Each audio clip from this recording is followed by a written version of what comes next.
Bonjour et bienvenue dans cette nouvelle histoire des contes de Monte Crypto.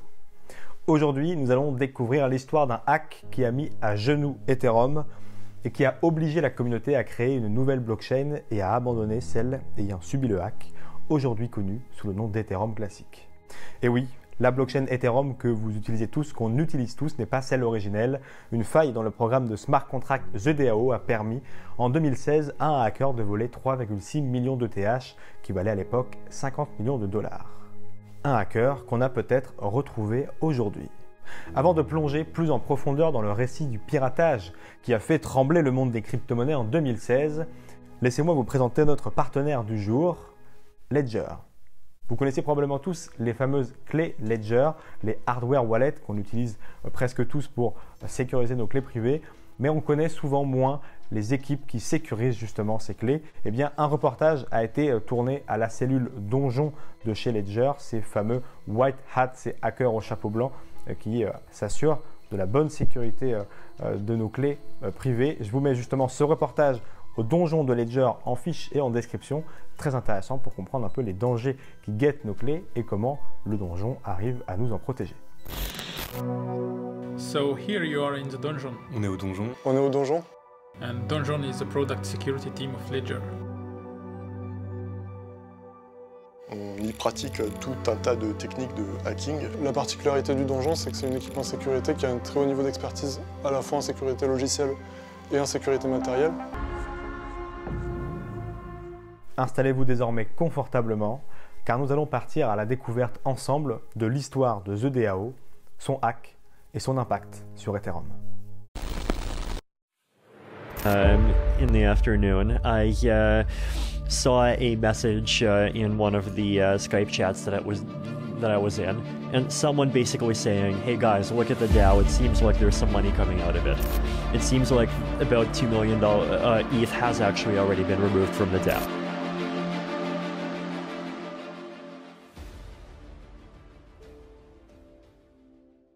Avant de découvrir l'histoire du hack, il faut revenir aux fondations pour comprendre ce qu'est The DAO, le protocole qui s'est fait pirater. Créé en avril 2016 par l'entreprise spécialisée dans la blockchain Slok.it ou Slok.it, The DAO fut la première organisation autonome décentralisée sur Ethereum. Pour faire simple, une DAO, qui est un terme qu'on rencontre aujourd'hui régulièrement, notamment dans la finance décentralisée, est une organisation basée sur un contrat intelligent de la blockchain et dont le fonctionnement est, comme son nom l'indique, autonome et décentralisé. Si vous souhaitez approfondir ce sujet, je vous invite à consulter en fiche et en description notre vidéo où on explique plus en détail le fonctionnement de ces organisations en compagnie de Mark Zeller du protocole AAV sorti il y a quelques mois. Pour en revenir à The DAO, le protocole, l'objectif était de créer un fonds d'investissement où les utilisateurs pouvaient déposer leurs ETH en échange de jetons de gouvernance DAO, ce qui leur accordait un droit de vote pour participer aux investissements.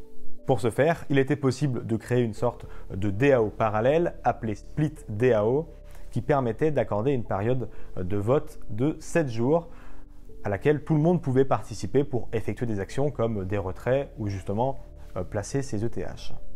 Son code était disponible en open source, donc accessible à tous, afin que ses utilisateurs le vérifient et ajustent le code pour éviter les failles et puis fassent évoluer la DAO pour faire évoluer le protocole. En mai de la même année, soit un mois tout juste après le lancement du protocole, le smart contract regroupait déjà plus de 150 millions de dollars en ETH, ce qui représentait près de 15% des Ethers en circulation à cette période. Il faut comprendre que le principe de la DAO était révolutionnaire pour l'époque. À ce moment-là, il n'y a pas de NFT, il n'y a pas de DeFi. Les DEX n'étaient que des concepts dans la tête de nos développeurs préférés. Donc avec The DAO, on avait vraiment un usage sur Ethereum. Au lancement de The DAO, de nombreuses failles seront détectées et très rapidement corrigées. Mais l'une d'entre elles sera négligée par le programmateur, malgré les avertissements répétés d'un des utilisateurs. Ce qui va rapidement, très rapidement même, mener The DAO dans une période de crise. Voyant ces nombreux avertissements ignorés, le lanceur d'alerte prend les devants en réalisant une manœuvre pour s'emparer des ETH investis dans le projet. Pour commettre son vol, Il va tout d'abord créer une proposition de split DAO qu'il va nommer Lonely So Lonely. Cette 59e proposition de split DAO sera soumise à une période de débat de 7 jours, comme toutes les autres. Mais personne ne rejoindra la proposition jusqu'à son échéance. Nous sommes alors le 17 juin 2016, les 7 jours se sont écoulés, la split DAO est donc créée, ce qui entame la seconde phase du braquage numérique. Le hacker va exploiter la faille qu'il pointait du doigt les jours précédents et va alerter la communauté lorsque des utilisateurs vont remarquer une fuite des Ethers de l'organisation de 8 millions de dollars par heure. L'astuce était d'une simplicité enfantine, simple comme bonjour. À la ligne 666 et 667, le code permettait de renouveler une demande de retrait d'Ether encore et encore, jusqu'à ce qu'il ne reste plus rien. C'est ainsi que débute une course contre la montre pour retirer les fonds restants avant que le hacker ne s'en charge. Robinhood sera le surnom choisi par le groupe de White Hat, ces gentils hackers donc, chargés de récupérer les Ethers restants pour les restituer plus tard aux utilisateurs. Pour cela, le groupe doit combattre le feu par le feu en utilisant la même technique, mais faute de temps, à cause des 7 jours nécessaires à chaque proposition pour créer le débat, le hacker avait trop d'avance par rapport à ses White Hats. Il va donc falloir se greffer à une autre proposition et c'est la 71e qui sera choisie puisqu'il ne lui reste plus que quelques heures avant la fin de son vote. Finalement, le plan échouera lorsque le White Hat qui était en charge de lancer le retrait des Ethers restant subira une panne d'Internet 30 minutes avant le début de l'opération. Bonne nouvelle cependant, l'attaque a cessé d'elle-même sans qu'on connaisse vraiment les raisons. Mais mauvaise nouvelle, elle reprendra 4 jours après avec un rythme modéré. Les fonds restants sont de nouveau en danger, l'opération Robinhood remet un coup d'accélérateur et va désormais s'associer à des gros détenteurs du token DAO afin d'accélérer le retrait et la mise en sécurité des fonds restants. Mission accomplie quelques heures et jours plus tard, mais le hacker ressortira quand même avec 30% de la totalité des Ethers déposés sur The DAO, soit 3,6 millions d'Ethers, une somme importante puisqu'elle représente 5% de la supply de l'offre totale des Ethers à l'époque. Un hack qui, malgré tout, rappelle l'impossibilité d'arrêter les DAO en forçant ces règles établies, pour le meilleur et pour le pire. Mais c'est alors qu'intervient quelque chose de presque impensable à l'époque, qui bouleversera les plans des hackers. À la manière du hack de Bitfinex qu'on a traité dans le dernier Monte Crypto, le ou les hackers ne bénéficieront peut-être pas très longtemps de son butin, car des individus et des utilisateurs ont finalement trouvé une solution qui animera de nombreux débats et qui restera gravé à jamais dans l'histoire de la crypto-monnaie. Rollback la chaîne, faire un fork et créer une nouvelle blockchain Ethereum pour annuler ce hack des 5% de la supply. L'ampleur des dégâts causés par le hacker va faire réagir la communauté et les fondateurs d'Ethereum. La solution choisie sera finalement celle d'un hard fork qui sera voté par la majorité des utilisateurs d'Ethereum, ce qui ravivera et même créera des débats divers. Pour la communauté Bitcoin, qui ne porte déjà pas Ethereum dans son cœur, notamment pour son mode d'émission, la ligne rouge est franchie. Mais alors, qu'est-ce qu'un hard fork ? Eh bien, dans le monde des crypto-monnaies, un hard fork, pour embranchement dur, est justement un embranchement de la chaîne de blocs causé par une modification des règles de consensus. Par extension, le terme sert également à désigner tout changement non rétrocompatible du protocole susceptible de causer une duplication permanente de la chaîne. Certains estiment que c'est la meilleure solution pour ne pas mettre en danger Ethereum en laissant un individu posséder 5% des Ethers obtenus de manière illégale. D'autres estiment que ce vol, malgré qu'il soit contraire à l'éthique, reste légitime car le hacker a seulement utilisé une règle d'un code mal rédigé et que ce retour en arrière, ce rollback, remettrait en question l'intangibilité de la blockchain. Et c'est ainsi que sera réalisé le hard fork le 20 juillet 2016.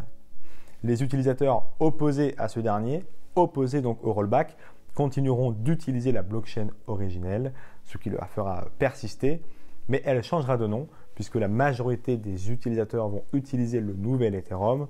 Donc, en termes d'utilisation, celui-ci va prendre le pas sur l'ancien et va forcer le vrai Ethereum à se renommer Ethereum classique. À l'issue de ce changement, le hacker se retrouve en possession d'Ether classique, d'Ethereum classique, sur un réseau de moins en moins utilisé, au capital fuyant vers le nouvel Ethereum, et désormais moins connu donc que le réseau originel. Ce hacker devient le roi ou le valet d'un écosystème vide et restera dans l'ombre pendant un certain temps, jusqu'à ce que des personnes affirment très récemment avoir découvert son identité. Après presque 6 ans, de nombreuses enquêtes ont peut-être permis de mettre la main sur le coupable de ce hack. C'est la journaliste crypto Laura Shin qui dévoile le 22 février 2022 l'identité du hacker dans un article publié pour Forbes. Selon cette enquête, il semblerait que le coupable soit un certain Toby, un homme de 36 ans ayant grandi en Australie et résidant à Singapour au moment du hack. L'homme n'est cependant pas inconnu du grand public. Effectivement, il est l'un des cofondateurs de 10x, un projet qui avait réussi à lever 80 millions de dollars afin de développer un service de carte de crédit dédié aux crypto-monnaies. Cela n'a jamais passé le stade du projet puisque ce dernier a finalement fini par être abandonné. Afin d'en savoir davantage, la journaliste a pris contact avec ce fameux Teddy afin de lui faire part de ses investigations, ce à quoi il aurait simplement répondu « Votre déclaration et votre conclusion sont factuellement inexactes ». Grâce à un outil développé par la fameuse firme Chain Analysis, la journaliste a pu se rendre compte que l'attaquant avait utilisé le fameux Wasabi Wallet afin de brouiller les pistes sur son méfait. Ensuite, le hacker aurait utilisé les différents wallets de Wasabi Wallet pour transformer ses bitcoins en tokens green via un nœud green portant l'adresse green.toby.ai. Petit à petit, il aurait été possible à Laura Shin de remonter jusqu'aux adresses des nœuds alors utilisés, lesquels finissent toujours en .ai. Pire encore, l'une des adresses était directement associée à la société 10x. Mais ce n'est pas tout. Selon Laura Shin, Toby utilisait l'identifiant @toby.ai sur de nombreux réseaux sociaux, parmi lesquels Twitter et Reddit, et même son adresse email portait la même terminaison. C'est d'ailleurs de cette adresse mail qu'il se serait servi pour communiquer avec un employé de Slock.it afin de lui faire part, comme on le disait au tout début, des fameuses failles qu'il avait trouvées dans le système de ZDAO quelque temps avant l'attaque. Mais c'est ce qu'on se disait au début, personne ne l'écoutait avant qu'il se serve lui-même de ce qu'il avait trouvé. Reste donc à savoir si une nouvelle enquête sera menée par les autorités suite à l'apparition de ces nouveaux éléments plutôt troublants. On peut estimer aujourd'hui que sans le fork, le hacker disposerait d'un butin d'une valeur de 10 milliards de dollars. Si cette histoire divise encore les communautés, elle témoigne indéniablement du caractère inarrêtable des DAO, de la force des blockchains publiques, incarne la fameuse phrase « La majorité des crypto-monnaies ne sont pas anonymes mais pseudonymes », la preuve, la journaliste a réussi à retrouver le potentiel hacker, et décrit surtout l'agilité de ces services lorsque le consensus pousse dans une même direction. Voilà pour cette nouvelle histoire des comptes de Monte Crypto, j'espère qu'elle vous a plu. Une histoire assez méconnue puisqu'on ne sait pas toujours que la blockchain Ethereum qu'on utilise aujourd'hui n'est pas la seule et que c'est même une version 2.0 d'Ethereum classique qui à la base s'est donc fait hacker 5% de ses Ethers dans The DAO. Un hard fork qui a définitivement scindé les communautés Bitcoin et Ethereum, mais qui ne s'est pas reproduit à une si grande échelle d'ici là. En témoignent les fameux et nombreux hacks de la finance décentralisée qui n'ont pas nécessité de rollback et pour qui parfois ce sont des pertes définitives pour les utilisateurs qui se sont trouvés dans ces cas de hack. J'espère que cet épisode vous aura plu. N'hésitez pas à nous faire vos retours en commentaire et à nous suggérer d'autres thématiques que vous aimeriez entendre sur ce format. Merci à Ledger d'avoir sponsorisé cet épisode. Je vous mets en description et en fiche le reportage sur le donjon, la cellule sécurité de Ledger. Quant à nous, on se retrouve très vite pour un nouvel épisode. D'ici là, restez curieux et connectez au site de cryptost.fr pour être à l'affût de toutes les dernières news crypto.